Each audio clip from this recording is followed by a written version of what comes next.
BJP में शामिल होने के बाद सुधीर शर्मा मां चामुंडा देवी के मंदिर में दर्शन करने के लिए पहुंचे। मंदिर में माता के दर्शन करने के बाद जब मीडिया से मुखातिब हुए तो सुधीर शर्मा ने अचानक यहां पर भावुकता के साथ कुछ बात कही और आंखों से उनके आंसू छलकने लगे। इस दौरान उन्होंने ये भी कहा कि मैं एक बड़े परिवार में शामिल हुआ हूं। भारतीय जनता पार्टी में शामिल होने के बाद सुधीर शर्मा चामुंडा मंदिर पहुंचे, जहां पर उन्होंने माथा टेककर मां से आशीर्वाद लिया, क्योंकि एक बड़ा चुनाव उनके सामने है। ऐसे में जब मीडिया से मुखातिब हुए तो बात करते करते अचानक से ही सुधीर शर्मा भावुक हो गए और जब पूछा गया कि आप भावुक क्यों हैं तो उनकी आंखों से आंसू निकल आए और जवाब था कि काफ़ी दिनों के बाद अपने घर पहुंचा हूं।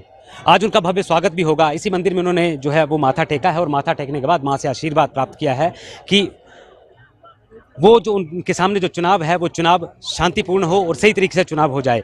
और दूसरी तरफ सुधीर शर्मा ने यह भी कहा है कि जिन लोगों ने मेरा विरोध किया है या मेरे बारे में जो बातें कही हैं उन पे समय आने पर जवाब भी मांगा जाएगा। तो ऐसे में अब देखना ये होगा कि आज जो इनका स्वागत होता है, स्वागत में किस तरह की भीड़ जो है वो भाजपा जुटा पाती है। कुछ देर बाद एक रैली निकाली जाएगी। रैली के माध्यम से ये जोरावर स्टेडियम पहुंचे हुए वहां पर जो भीड़ है उस भीड़ को संबोधित किया जाएगा, जिसके लिए राजीव बिंदल, विपिन सिंह परमार, ये दिग्गज नेता जो हैं इनके स्वागत में बिल्कुल तैयार हैं। चामुंडा मंदिर से कैमरामैन अनु शर्मा के साथ मनोज धीमान, खबरें अभी तक। और वहीं विधायक रहे सुधीर शर्मा यहां पर पहुंचकर क्या कह रहे थे, जो कि विधायकी का ही चुनाव लड़ने जा रहे हैं, सुनवाते हैं।